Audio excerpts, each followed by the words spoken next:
You're never gonna make it, you're not good enough. There's a million other people with the same stuff. You really think you're different? Man, you must be kidding. Think you're gonna hit it, but you just don't get it. It's impossible, it's not probable, you're irresponsible. Too many obstacles, you gotta stop it, yo. You gotta take it slow, you can't be a pro. Don't waste your time no more. Who the fuck are you to tell me what to do? I don't give a damn if you say you disapprove. I'm gonna make my move, I'm gonna make it soon. And I'll do it cause it's what I wanna fucking do. Cause all these opinions and all these positions, they come in millions, they blocking your vision. But no, you can't listen, that shit is all fiction. Cause you hold the power as long as you're dreaming. There's no way that you make it. And maybe you can fake it, but you're never gonna make it.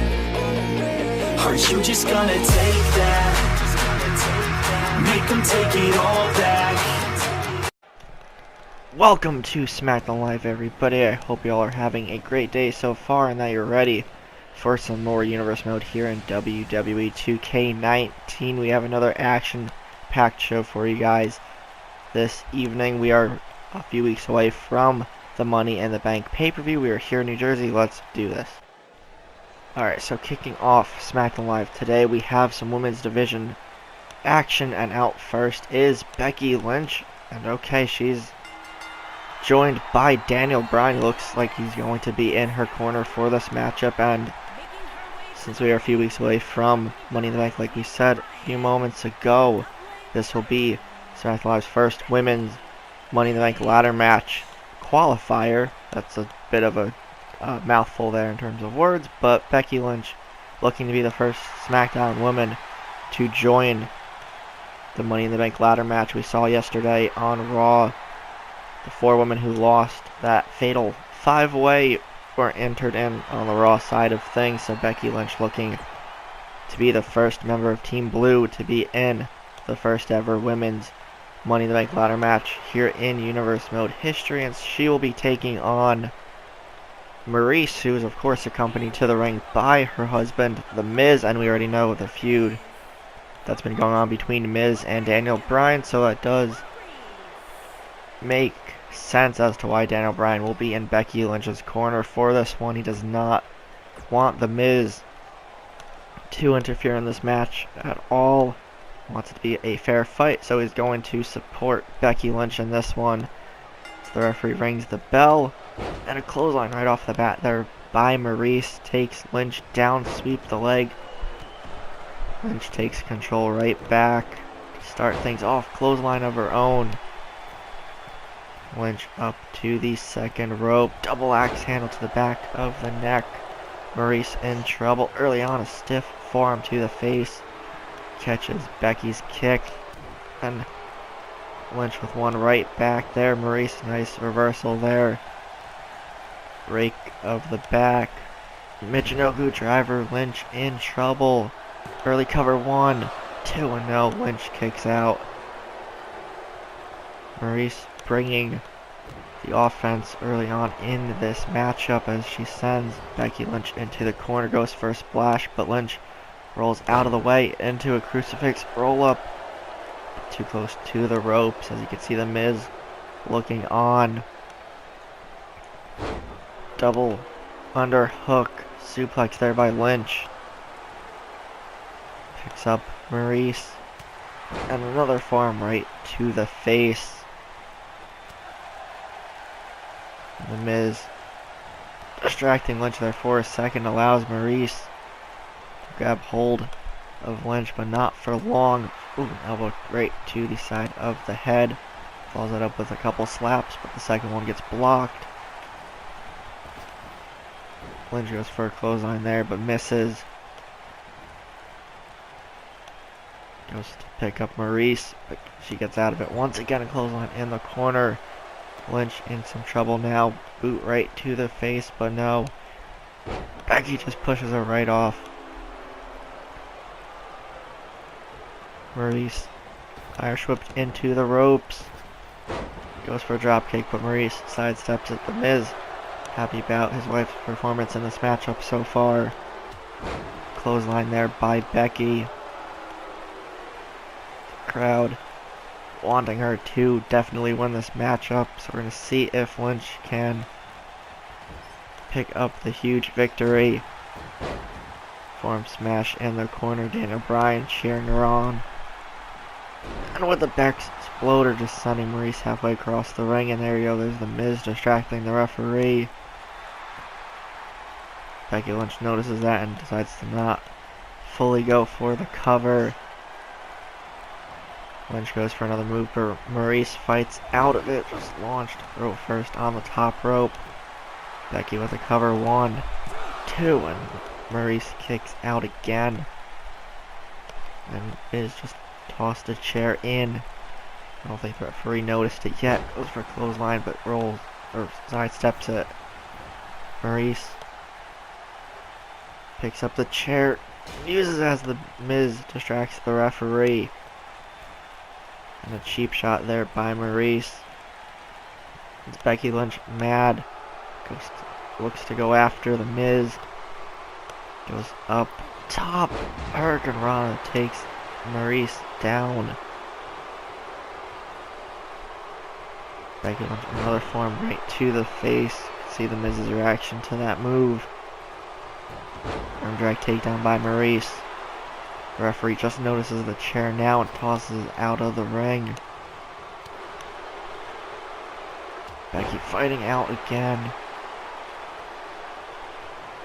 Picks up Maurice. Big right hand. And a nice float over DDT by Becky Lynch, taking the momentum of the matchup right back. A stomp right to the hip. Kick to the midsection. Clothesline takes Maurice out of the ring. It looks like Maurice is knocked out cold, but Lynch picks her right back up, throws her back in. Becky Lynch wants to win this match the right way. Maurice with the takedown. Looks like she's going for a figure 4 leg lock there. Becky Lynch in trouble. Is able to fight out as the right hand to the knee breaks the hold. Becky with a bit of a comeback here. Picks up Maurice again. And another backsplex, just launching her into the cover, staring at the Miz as the distraction does not work, and Becky Lynch picks up the huge victory, and she will be the first SmackDown Live Women to qualify for the ladder match at Money in the Bank. Lynch will be joining the likes of Bayley, Sasha Banks, Lana, and Tamina, who will be representing Monday Night Raw, of course. It's going to be a stacked matchup, no matter who is going to be in it. Maurice put up a fight, but the Miz's distraction did not help her there in the end. Becky Lynch is the first SmackDown woman to qualify for the women's ladder match. Again, can't emphasize that enough as we move on into the next portion of the show. Alright, so Shelton Benjamin in the ring. He's got a mic. Let's see what he's got to say. I'm the reason why Bobby Roode had to relinquish his Intercontinental Championship last week. And to be honest, I'm quite proud of it. You guys must have thought, oh, Shelton Benjamin's back in the WWE. Let's cheer for him. Let's get behind him. But you know what? I'm smarter than all of you. I came back to win gold. Because I'm the gold standard. And for those who don't remember the last time I was in this company, the stuff that I did, I will show you and everybody else who already knows what I'm capable of. Roode is just my first victim. You know what? Actually, The Undertaker should just hand over the Intercontinental Championship to me, since Roode will be out for quite some time, courtesy of yours truly. But you know what? Because The Undertaker is who he is, asking for him to do that is not going to be easy. But you know what? I'm back here in the WWE once and for all, and I'm going to get my way. Hold on a minute. Chad Gable, his music hits. Shelton Benjamin not too pleased about that. And come to think of it, it makes sense for Gable to be coming out here, as Benjamin pinned him in that fatal 4-way to determine the #1 contender for Roode's Intercontinental Championship. You know what, Shelton, before you keep running your mouth, I think I might need to give you a bit of a refresher course. prior to Backlash, you pinned me in that Fatal 4 match to earn a chance. So if you think you're the only one who deserves to be handed the Intercontinental Championship, you would be wrong. Do you even know who you're talking to, Pipsqueak? I'm a former US champion. I've won tag team gold here in the WWE. And what have you done? Absolutely nothing. Okay, that might be the case that back then you won all the gold. But you know what? That was then, and this is now. And these people know that Chad Gable is someone who should be getting opportunities. And I'm going to prove to you and to everybody. Can you just stop talking? You're like everybody else in the back. You just run your mouth and you keep going and you think that this crowd loves you, but when it's all said and done, they'll just turn their back on you. The second you make a decision for yourself, they're going to hate you for it. I think your time away from the WWE skewed your opinion. Can you let me finish talking? You know what? You might need to be this tall to step in the ring with the gold standard. But if I think what you're going to say next is true, then you know what? How about at Money in the Bank? How about we face off for the Intercontinental Championship? You versus me, the gold standard, versus some lowlife Chad Gable. Alright, so I think we might have just found our Intercontinental Championship match at Money in the Bank. We gotta see if The Undertaker makes it official between Benjamin and Gable, but tonight's main event will be a qualifying triple threat match for the men's Money in the Bank ladder match at the Money in the Bank pay-per-view. Out first, making a SmackDown Live debut following the bandwagon a few weeks ago, coming over from Monday Night Raw, is R-Truth. We did a reveal just during a random segment a couple weeks ago on SmackDown that both R-Truth and Goldust came over to SmackDown Live from Raw, and then once getting here they decided to mutually go their own way. So R-Truth looking to pick up a huge solos victory here if he could qualify for the Money in the Bank ladder match. That would definitely do wonders for his career, as he will be taking on Jinder Mahal as one of his opponents in this triple threat match.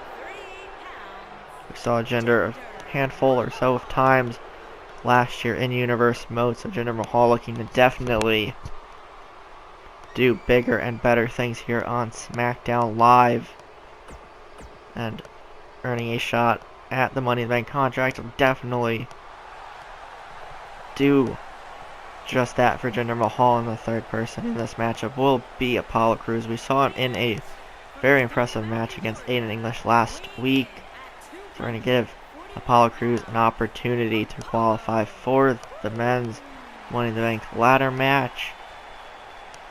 So we'll see which three of these men can take the opportunity and run with it, as the crowd, fan favorites of pretty much everyone except for Jinder Mahal in this matchup. We already heard the reactions that both R-Truth and Apollo Crews got as Crews leaves the ring the second the bell is rung. R-Truth does the same thing, it's taken down by Crews. As Jinder Mahal now joins them outside the ring, bicycle kick to both Mahal and Truth. Apollo Crews hits the drop kick, wasting no time. Again, the youngster definitely wants to do more things here on SmackDown Live, elevate his career in the process. Again, that's the case for pretty much anybody that will be in the matchup. Being the Money in the Bank holder basically guarantees you a championship victory or title reign, all that stuff. Overhead belly to belly, just flinging Jinder Mahal halfway across the ring. Again, for those who don't know, and I don't believe I've explained how the Money in the Bank ladder matches exactly work, but there's going to be 8 men. The part we did explain is it's going to be 4 Raw superstars, 4 SmackDown superstars, there will be a briefcase hanging above the ring, and the only way to get to it is with a ladder. So the 8 men are going to have to fight it out, see who could climb to the top of the ladder and unhook the briefcase. Inside said briefcase is a contract with a guaranteed championship opportunity for any title they want, and they could cash it in anytime, any place. Anything basically like that. They could do it whenever, wherever, or however they want. And in the past, as Cruz gets taken down with a big boot by R-Truth, the success rate, at least in Universe mode, is 100%. Last year when we had 2 Money in the Bank ladder matches, one for Raw and one for Smackdown, Chris Jericho from Monday Night Raw and Finn Balor, then of Smackdown Live, won their respective Money in the Bank ladder matches and went on to successfully cash in their contract to become the champion of their show. So Jinder Mahal is the only one standing in the ring, at least for those 2 seconds.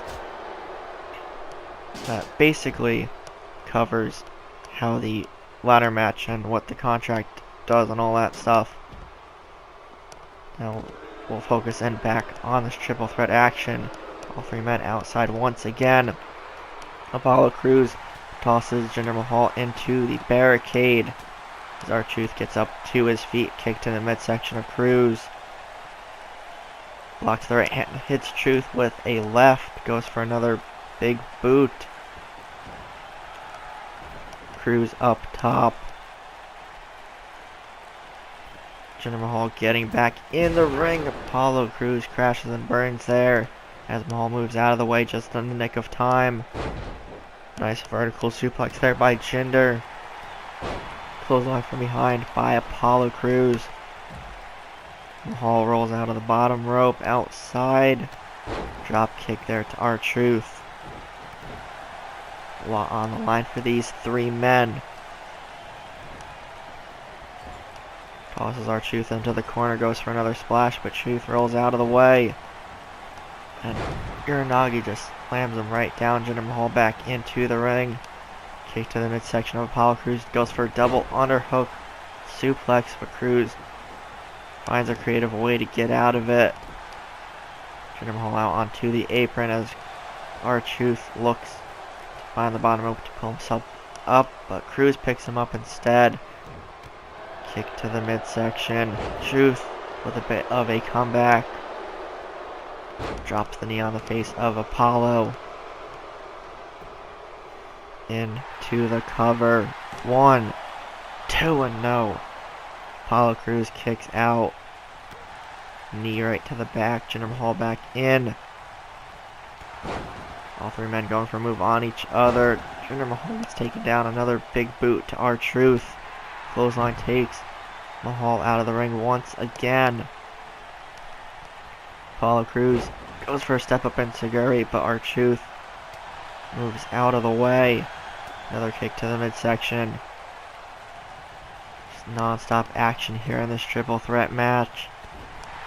Splash in the corner finally connects on R-Truth. Big right hands again by Apollo Crews. Again, as usual, if you guys are enjoying any part of this episode, be sure to leave a like. Comment your favorite portion of the show down below, whether it's this match, particular part of this match, the promo between Chad Gable and Shelton Benjamin, or the women's qualifying match between Becky Lynch and Maurice. Nice takedown there by R-Truth. To continue what I was just saying, I do enjoy everybody's feedback and thoughts here on the series and just any video on the channel at all. Just Apollo Crews gloating a little bit there. He's been in control good portion of this matchup as he turns his focus back onto R-Truth. Goes for another step up enziguri, but the veteran sidesteps it once more. Goes for a move of his own, but Crews gets out of the way too. Hits him with a clothesline from behind as Jinder Mahal gets up onto the apron. Apollo Crews trash talking Jinder Mahal there for a moment. Is that going to cost him? No. Apollo Crews powers out again. And R-Truth hits the little Jimmy. Jinder Mahal in some trouble, but no. Apollo Crews tosses R-Truth out onto the apron. Hooks the leg of Mahal. 1, 2, 3. And Apollo Crews finds an opening and takes advantage as he pins Jinder Mahal to be the first SmackDown superstar to qualify for the men's Money in the Bank ladder match. He'll be joining Monday Night Raw's Eric Young of Sanity as the second member in the Money in the Bank ladder match in a couple weeks' time.